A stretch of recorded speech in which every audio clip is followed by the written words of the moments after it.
या मालिकेच्या आजच्या भागात आपण पाहणार आहोत आदित्य रडतच प्रीतमला आणि प्रियाला सांगत असतो की मला खरंच असं वाटलं होतं की मी पारूला कायमचं गमावलं आणि ते ऐकून या दोघांनाही वाईट वाटतं.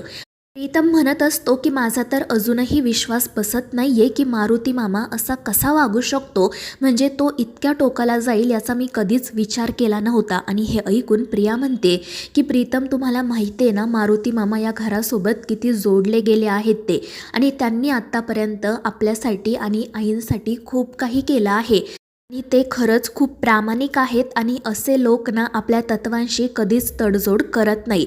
वेळ प्रसंगी ते त्यांचा जीव द्यायला मागे पुढे सुद्धा बघणार नाही, पण कधीच त्यांच्या तत्वांना मुरड घालणार नाही, अगदी आपल्या आईंसारखंच. आणि हे ऐकून प्रीतम म्हणतो की प्रिया मला तुझं म्हणणं पटतंय, अगं पण मारुती मामांनी जे काही केलं ते अत्यंत चुकीचं आहे, मला तर त्यांचा खूप राग येतोय. पण त्यावेळी आदित्यच म्हणतो की नाही प्रीतम, अरे आपण मारुती मामांना लहानपणापासून ओळखतो, मला खरंच असं वाटतं की त्यांनी जे काही केलं ना त्यामागे त्यांचा कोणताही वाईट हेतू नव्हता.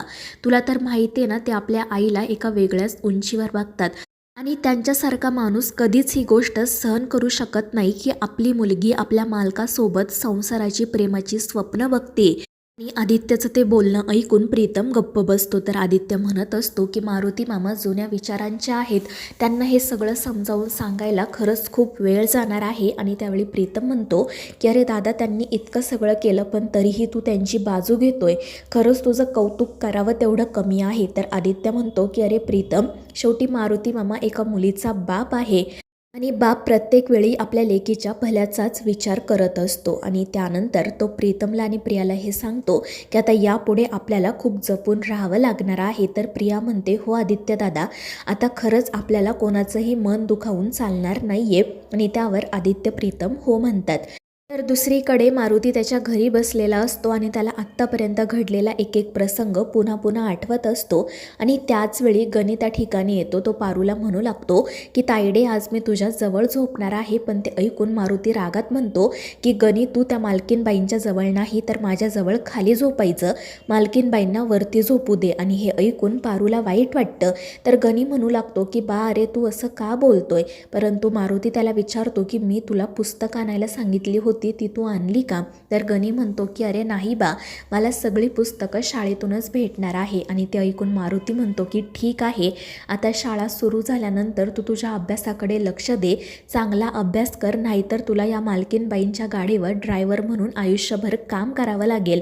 आणि त्याचं असं बोलणं ऐकून पारू त्याच्या जवळ जाते. ती मारुतीचा हात हातात घेत त्याला समजावण्याचा प्रयत्न करते, पण मारुती तिचा हात झिडकारतो. तो म्हणत असतो की मालकीनबाई, अहो तुम्ही अशा खाली का बसल्यात, जा वरती जाऊन बसा.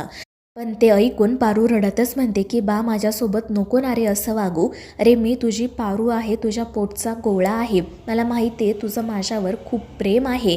पण ते ऐकून मारुती म्हणतो की माझं माझ्या पारूवर प्रेम होतं, तुम्ही कोण आहात हे मला माहीत नाही, आणि तुम्ही माझ्या पोटचा गोळा असूच शकत नाही, कारण तुम्ही जर माझ्या पोटचा गोळा असताना तर असं वागलाच नसता. आणि हे ऐकून पारू खाली मान घालते, पण तरीही ती मारुतीला पोटतिडकीने समजवण्याचा प्रयत्न करत असते. पण मारुती काही ऐकण्याच्या मनस्थितीमध्येच नसतो.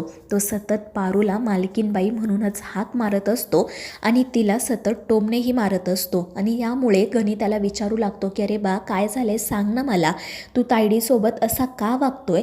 पण त्यामुळे मारुती गणीवरच चिडतो आणि त्याच्या अंगावर धावून जातो, पण पारू त्याला थांबवते.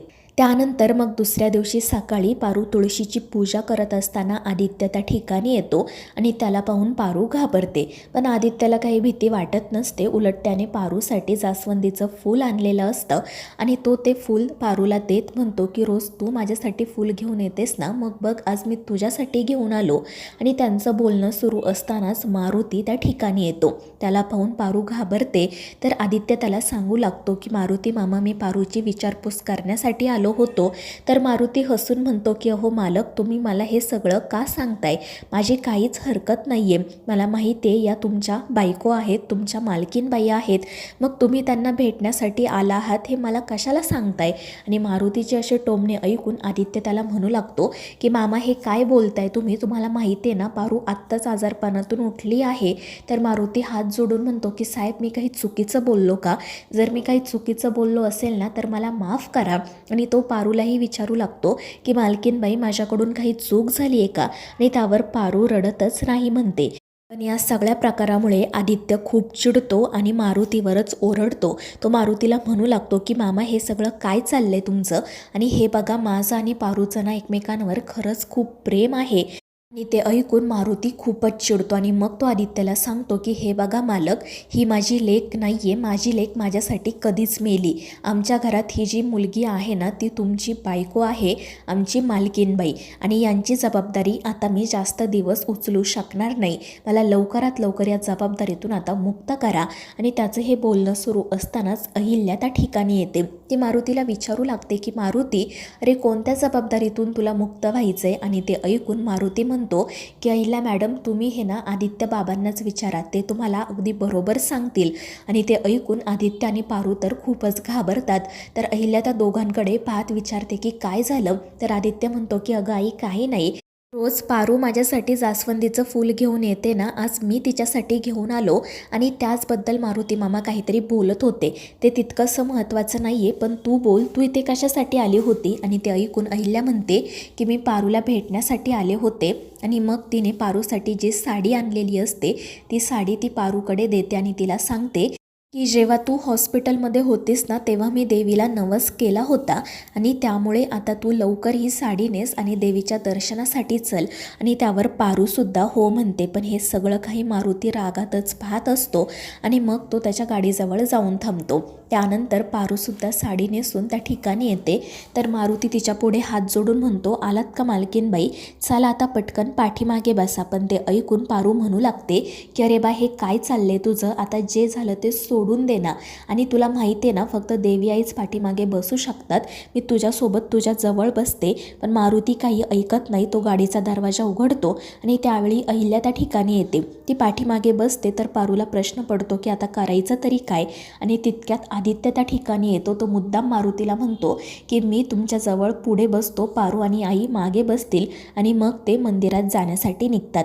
मंदिराजवळ आल्यानंतर आदित्य अहिल्याला म्हणतो की आई, तू आणि पारू पुढे जा, मी फुलांची परडी घेऊन येतो. त्यामुळे मग त्या दोघीजणी दर्शनासाठी जातात. तर मारुती त्याची गाडी साफ करत असतो. तर आदित्य त्याच्या जवळ येतो आणि त्याला विचारू लागतो की मामा, हे सगळं काय चाललंय तुमचं, तुम्हाला माहिती आहे ना पारू आत्ता कुठे बरी होते, तुमच्या अशा वागण्यामुळे तिच्या मनावर किती वाईट परिणाम होईल.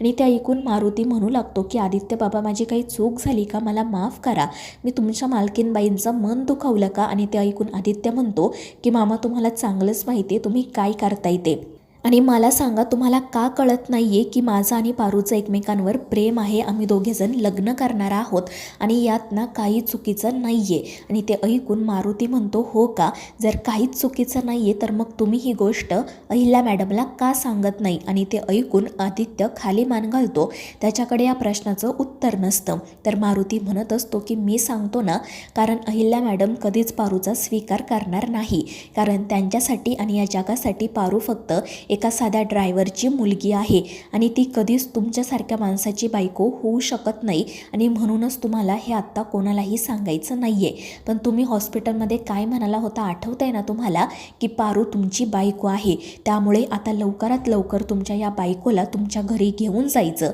तिची जबाबदारी मी आता जास्त दिवस उचलू शकणार नाही. आणि काही झालं ना तरी मला तुमच्या पापात सामील करून घ्यायचं नाही, कारण आता मला हे सगळं झेपत नाही आहे. लवकरच मी हे सगळं अहिल्या मॅडमला सांगणार आहे. आणि हे ऐकून आदित्य तर खूपच घाबरतो. तर मित्रांनो, या मालिकेच्या पुढील भागांच्या अपडेटसाठी आपल्या चॅनेलला सबस्क्राईब करा.